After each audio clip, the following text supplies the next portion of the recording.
My mother is often very worried. She's like, she knows that I tend to be very sensitive to things. And she's like, I can't believe these things that you're doing. You know, is this good for you? Is this healthy for you?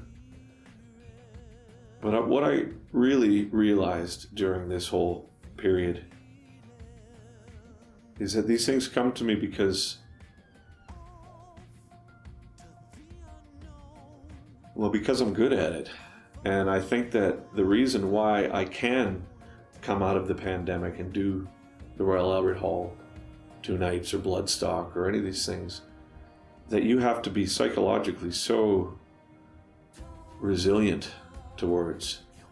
Because anybody who's followed me and my work knows my disdain for the pomp and circumstance of the music industry. You know, like I don't have a lot of love for the mythos of rock musicians, and like I hate biopics. I fucking hate those things because it's like, and then they wrote that song, and it's like deifying it in a way that I just find like just abhorrent. And that's my personal opinion. I just think it's like musicians are people, and the hierarchy that we're asked to adhere to, that means that, you know, musicians are fundamentally, or actors are fundamentally higher than their audience, just to me seems ridiculous. And so coming out of 2 years of taking care of my parents and moving house and, you know, losing friends and like getting shit out of storage and helping my buddy with a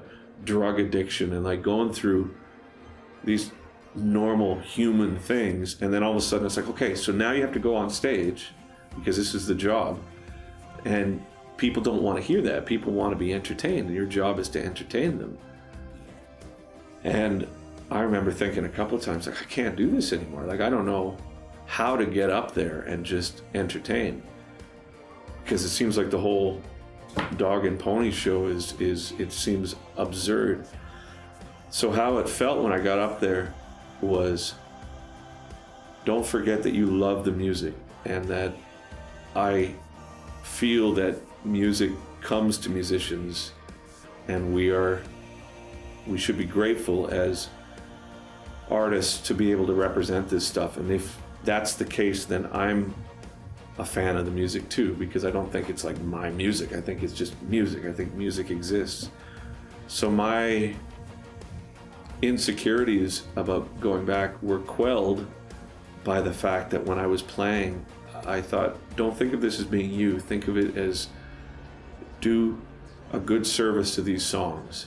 And if you can do that, then you will feel grateful for being able to play them, as opposed to insecurity about representing it. And so while I was on stage last weekend, I remember anytime I started thinking about, oh, there's all these people and my family and the weirdness of the pandemic and all this, just think, listen to the songs, like listen to these songs and play them well. And by doing that, I felt a huge sense of gratitude towards not only the experience, but the people and all that I've been through over the past couple of years, and all that we've all been through, and that, you know, I can't be distracted by the horrors of the world at this point, because I'm grateful for the opportunity to be able to be here and present this stuff, and that gratitude, strangely, has been heavily galvanized as a result of the craziness of the past couple of years, because it's forced me to sit with the things that are good in my life and be like, oh, thanks. You know, I'm so grateful for the opportunity to do this. I'm so grateful for my work, and for the ability to play, and for the ability to sing, and for the ability to be around people that I care for. And so getting back on stage now, I just have to keep remembering that it's about gratitude for the music, as opposed to any insecure hang up on my own side, right?